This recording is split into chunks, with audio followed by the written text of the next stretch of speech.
Welcome to Craving the Heat, where desire takes the lead and every story leaves you wanting more. Don't forget to like, subscribe, and share your thoughts in the comments and keep up with our latest naughty stories. It was late Friday evening, the kind of quiet night when the office building felt more like a ghost town than a bustling corporate center. The fluorescent lights hummed faintly overhead, and the usual chatter and clatter of keyboards were replaced by the soft tapping of a few remaining employees finishing their work. Most had left for the weekend, eager to escape the stress of the workday and enjoy a few days of freedom. I, too, had planned to head home earlier, but a last-minute project landed on my desk. The deadline was looming, and there was no way around it. I'd been staying late for weeks, grinding away at spreadsheets and presentations, hoping my hard work would finally earn me the promotion I'd been vying for. I always admired my boss, Erica Parker. She was sharp, confident, and had a no-nonsense approach to her work. She commanded respect, and her leadership style was both effective and admired by everyone in the office. Erica had been my boss for almost a year, and during that time, I'd grown to respect her immensely, not just for her professional prowess, but for the way she handled herself. There was something about her that made people want to follow her, something magnetic in her presence, but lately, there had been a change. Erica seemed distant, distracted, and I couldn't help but notice that she had started spending long hours in her office, often staying long after everyone else had left. I'd seen her a few times, looking out of her office window, her gaze far away, as if something was weighing heavily on her mind. That evening, as the last few employees trickled out, I finished up my work and packed up my things. As I was about to head out, I caught sight of Erica's office lights still on. She was still working, or so I thought. Without thinking, I knocked lightly on the doorframe and poked my head inside. "Erica?" I called out, my voice a little hesitant. She looked up from the papers spread across her desk, her eyes softening when she saw me. "Hey, Max, you're still here." "Yeah, just finishing up, but I'd head out soon. You?" I asked, leaning against the doorframe. "I'm just about done," she replied, her voice laced with exhaustion. She looked up at the clock on the wall. "But I might be here a while longer." I nodded, thinking she was probably just trying to push through a last-minute deadline. Erica was the kind of person who never left work unfinished. I gave her a small smile. "All right, well, I'll see you on Monday then. Have a good weekend." She nodded, her expression unreadable. But before I could turn away, her voice stopped me. "Actually, Max," she said, a trace of hesitation in her tone. "Would you mind staying for a bit longer? I could use some help with something." Her sudden request surprised me. Erica had always been the type to handle things herself. The idea of her asking for help, especially from me, was unusual. Still, I agreed, not wanting to turn her down. "Sure, of course. What do you need?" She gestured to the chair across from her desk. "Sit. I just need a sounding board for some things. It's personal." I was taken aback. "Personal?" "With all due respect, Erica, I don't want to intrude." "No," she interrupted, her voice softer now. "It's just, I need someone to talk to. Someone who doesn't know the full story, you know? Someone outside of all this." I sat down across from her, unsure of what she wanted to say, but feeling a sudden unease stir in my stomach. Erica was usually so composed, so professional. This sudden vulnerability was unlike her. For a few moments, we both sat in silence, the quiet hum of the building surrounding us. Finally, Erica spoke. "I've been married for 8 years, Max," she began, her voice low. "My husband, Ryan, he's been everything to me. We've built this life together. We have a house, a great social circle, everything we ever wanted." I nodded, not quite sure where this was going. Erica's personal life was a mystery to most of us. We knew she was married, but beyond that, there was very little information. She continued, her voice growing tighter. "But for the past year, things haven't been right. Ryan's been distant. He's been working late, taking business trips, but when he's home, he's checked out. I've tried to talk to him about it, but every time I do, he shuts me down, changes the subject, or accuses me of overthinking things. I watched her carefully. She wasn't looking at me now, her gaze fixed on her hands as she fidgeted with the corner of a piece of paper. "Max, I think my husband is cheating on me," she finally whispered. Her words hung in the air, heavy and unsettling down my breath, caught in my throat. I wasn't sure if I should respond or if I should simply let her talk. It felt wrong, intensely personal, and yet I couldn't bring myself to walk away. She trusted me enough to tell me this, and I couldn't ignore. That... I don't know what to do, she said, her voice trembling now. I've suspected it for months. I've even hired a private investigator, and I have proof. My heart raced as I processed what she was saying. Erica, my strong, fearless boss, was going through something so raw, so painful. I couldn't imagine how it must feel for her. To be betrayed by the person she trusted the most. I don't know how to confront him, she continued, her voice thick with emotion. I'm scared. I'm scared that everything we've built will crumble, that I'll be left alone. I put everything into this marriage, into this life, and now I'm not sure who he is anymore. I could see the tears welling in her eyes, but she blinked them back quickly, composing herself once more. For a moment, the woman sitting before me was not my boss, the confident, no-nonsense leader, but a woman broken and vulnerable, unsure of what the next step would be. I'm not asking for sympathy, Max, she said, her voice steady again. But I just needed to say it out loud. I needed to share it with someone who doesn't know me so well. I nodded, unsure of how to respond. I had no idea how to help her. I wasn't prepared for this. I wasn't prepared for the weight of her secret, for the way it made me feel both protective and helpless. Erica, I don't know what to say, I said finally, my voice quiet. But I'm here for you, okay? If you need someone to talk to, I'm here. You don't have to go through this alone. She smiled faintly, wiping at the corner of her eye. Thank you, Max. I appreciate it more than you know. We sat in silence for a few moments longer before she stood, collecting her papers. The weight of what she had shared with me lingered in the air, thick and uncomfortable. I wanted to leave, to escape from the tension, but I knew she needed me to stay, even if only for a moment longer. Thank you for listening, she said softly, her voice now steady. I think I'll head home now.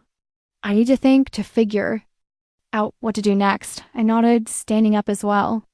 Of course. Take care of yourself, Erica. You deserve peace, whatever that looks like. As she left, the office door closed softly behind her, and I sat back down at my desk, my mind racing with thoughts of what I had just heard. The gravity of her secret weighed heavily on me. How could I ever look at her the same way again, knowing the pain she was hiding? Over the next few days, Erica's behavior seemed different. She was quieter at work, more withdrawn, and the usual fire in her eyes had dulled somewhat. I couldn't help but feel like something was about to change in both her personal and professional life. I didn't know how, but I knew that Erica's secret, the secret she had shared with me, would shift everything. What I didn't expect was that the ripple effects of her confession would eventually pull me in, changing my life in ways I never could have imagined.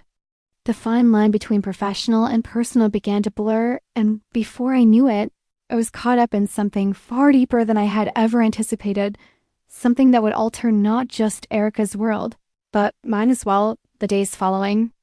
Erica's confession felt like an unspoken weight pressing on everything in the office.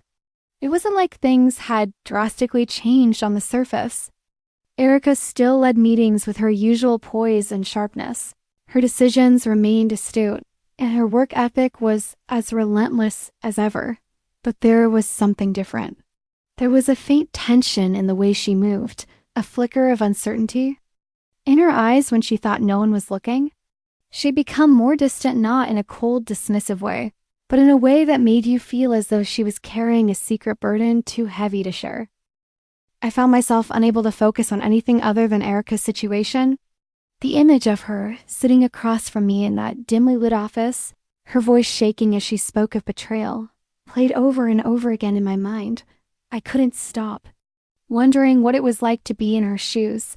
How could she continue on with everything as if nothing had changed, when everything had already changed for her? I'd never thought much about the personal lives of my colleagues. Like most people, I kept to myself when it came to the darker sides of life. But now, knowing Erica's secret, I couldn't look at her the same way. I had learned more about her in one brief conversation than I ever had before, and it made me realize how little I knew about the people I worked with. As the week went on, Erica kept to herself more than usual, staying in her office late into the evenings, long after everyone else had left. She was focused, but the edge of her usual confidence was gone, replaced by something that could only be described as an internal battle. I tried to keep my distance, not wanting to push her further into whatever emotional turmoil she was going through. But one Friday afternoon, after the last few employees had trickled out, I saw her standing by the door to the elevator. Her eyes locked onto mine as I passed by, and she gave me a small, strained smile. "Max?" she said softly. "Could you come by my office for a minute?" I didn't hesitate, walking toward her office with a growing sense of apprehension. Erica had been quieter than usual these days, and there was something about the way she asked that made me feel like she needed something, maybe not help, but some form of support. When I entered her office, the blinds were drawn, the room bathed in the soft glow of a desk lamp. She was standing by the window, looking out at the city skyline, her back turned to me. "Max," she began, her voice softer than I had ever heard it, "I need to tell you something else. I wasn't completely honest with you the other night." I furrowed my brow, confused. "What do you mean?" She turned to face me, her expression now more vulnerable than I had ever seen it. "When I said that I had proof, it wasn't just from the private investigator. I found something else." I felt my chest tighten. "What did you find?" Erica stepped forward, picking up a small envelope from her desk. She hesitated before handing it to me. "I found this in Ryan's briefcase 2 weeks ago." She paused, her breath shallow. "It was a hotel receipt from a hotel I knew he was never supposed to be at. The same hotel, in fact, that his assistant told me he was staying at on a business trip he never even went on. It was just another lie stacked on top of the others." I opened the envelope slowly, pulling out a small, folded receipt from a high-end hotel in the city. The date on the receipt matched the time Ryan had claimed to be on a business trip. As I read it, I couldn't help but feel a deep sense of sadness for Erica. This wasn't just infidelity. It was the complete erosion of the life she thought she was building. The more I thought about it, the angrier I became. How could Ryan do this to her? How could he betray her trust so completely? "Erica, I began, but she interrupted me, her voice trembling. "Max, I don't know what to do," she said, her voice breaking. "I want to confront him.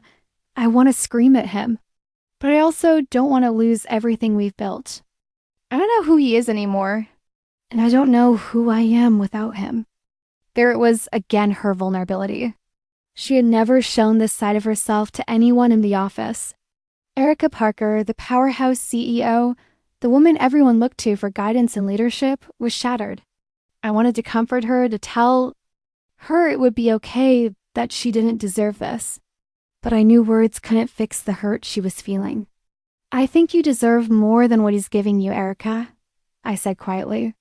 "You deserve honesty, you deserve respect. And you certainly deserve someone who will treat you the way you've treated everyone else, like they matter." She didn't answer right away, and for a long moment, she simply stood there, her gaze fixed on the floor. Finally, she spoke, her voice barely above a whisper. "Max, I don't want to keep living this lie. I need to do something, but I'm scared. I don't want to be alone, but at the same time, I don't know how much more I can take. I can't keep pretending I don't see the truth." Her confession hung in the air, heavy and suffocating. I didn't know what to say. I couldn't offer solutions. I wasn't sure if anything I said would make a difference. But then, in that, Quiet, charged space between us. Something shifted. Something I hadn't expected. Erica stepped forward, slowly closing the space between us. Her eyes met mine, and for the first time in a long while, I saw a flicker of something else, something more than the grief she had been carrying. She reached out, brushing her fingers lightly against my hand. The touch was delicate but purposeful. It sent a jolt of electricity through me. "I don't want to be alone tonight, Max," she whispered. "I can't face this by myself." I felt a rush of heat course through me, my mind a chaotic mess of conflicting thoughts. Part of me wanted to comfort her, to be there for her as a friend. But another part of me, a deeper, more instinctual part, wanted to pull her closer, to give in to the undeniable chemistry between us. I had never looked at Erica this way before, never considered that there could be anything more than a professional relationship between us. But the way she was looking at me now, so lost, so vulnerable, was hard to ignore. Before I could stop myself, I stepped closer, my hand brushing hers in return. The tension between us thickened, the air charged with unspoken desire. It felt like the right thing, even if I knew it was all wrong. Without a word, she leaned in, and the space between us dissolved. Our lips met in a kiss that was tentative at first, but quickly deepened with urgency. It was a kiss born from pain, from the need to feel something other than the hollow ache of betrayal. When we finally broke apart, we were both breathless. Her face flushed and her eyes wide with something that was part relief, part confusion. "I didn't expect that," she whispered, her voice shaking. Neither did I. But in that moment, it felt like the only thing that made sense. The next few days were a blur. Erica and I both tried to act as if nothing had happened, but the weight of that kiss lingered between us, unspoken and unresolved. She continued to process her situation with Ryan, but there was a tension in the office now, one that neither of us could ignore. But it was clear that our professional relationship was changing irreparably so. The lines between boss and subordinate had blurred, and neither of us knew where this would lead. Erica was still haunted by the discovery of her husband's betrayal, and now she was also carrying the secret of our kiss, one that neither of us knew how to navigate. The truth was clear now. Erica's secret, the one that had changed everything, wasn't just about her marriage. It was about how deeply her life, her choices, and now my own, had been intertwined in the fallout of it all. And as the days passed, I realized that the consequences of that moment would echo through our lives in ways we could never have predicted. The days after that fateful night felt like a dance of silence and stolen glances. The kiss we shared in her office had irrevocably changed the space between us. Erica was still haunted by the betrayal of her husband, but now there was something else, a desire, a longing that neither of us could deny. It lingered between us in every interaction, every moment when our eyes met across the room, every brush of fingers as we passed one another in the hallway. Erica seemed to retreat into herself more and more, the wall she had built around her, heart becoming thicker, but I could see the vulnerability still flickering in her eyes. It was clear she didn't know what to make of what had happened between us, nor did I. Our professional relationship had been replaced by something more raw, more powerful, something that neither of us could ignore. One evening, as the office grew quiet and the shadows lengthened across the floor, I found myself still sitting at my desk. The clock on the wall ticked past the usual hour, and I was lost in my work, though my mind kept drifting back to Erica. The memory of her soft lips against mine, the desperate need that had flared between us, wouldn't leave me. It haunted me in the best way, filling my every thought. Then the door to my office opened, and I looked up to find Erica standing in the doorway, her silhouette framed by the dim light from the hallway. "I need to talk to you," she said, her voice quiet but filled with an unspoken urgency. There was something different in her eyes, something more open, more searching. I stood up immediately, the words caught in my throat. I wasn't sure if I should speak or just wait for her to say what she needed to say. Every fiber of my being was on edge, waiting for her next move. Without another word, she stepped into the office, closing the door behind her. There was a moment of stillness where neither of us moved, as if we were both waiting for the other to make the first move. Finally, Erica broke the silence. Max, I don't know what this is between us, she began, her voice trembling slightly.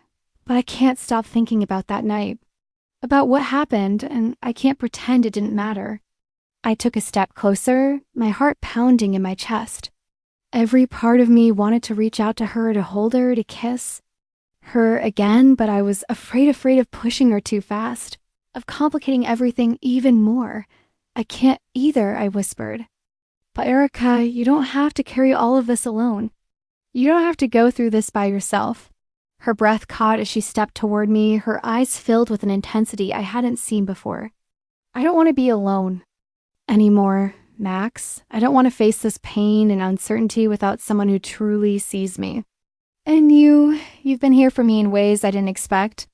I reached out, gently cupping her face in my hands, feeling the warmth of her skin beneath my palms.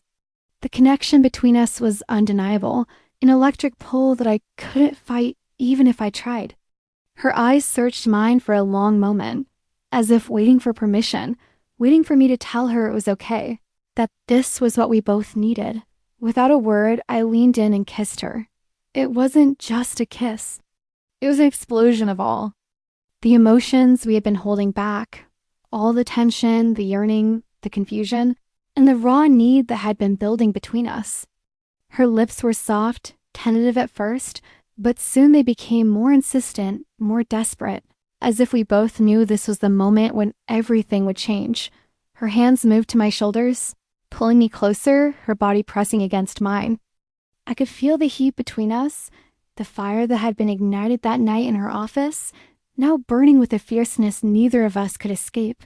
She let out a small moan as I deepened the kiss, my hands slipping to her waist, feeling the curve of her body beneath the fabric of her blouse. It was as if the world outside of that office had vanished, leaving only the two of us in this moment of passionate abandon. When we finally broke apart, we were both breathless, our faces flushed with desire. Erica looked up at me, her eyes filled with a mix of awe and longing. Max, she breathed, her voice unsteady. I don't know what this means, but I need you. I need you now more than I've ever needed anything. I kissed her again, this time more urgently, my hands moving to her back, pulling her even closer, feeling the way her body responded to mine. I wanted her, and I could feel that she wanted me too, in a way that went beyond the physical. It was more than that. This was about trust, about breaking down the walls between us, about being real with each other in a way that neither of us had ever experienced before.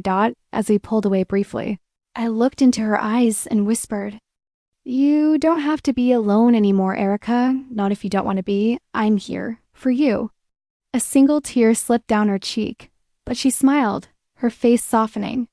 "I don't want to be alone anymore, Max," she said, her voice thick with emotion. In that moment, the office, the corporate world, the stress, the expectations faded away.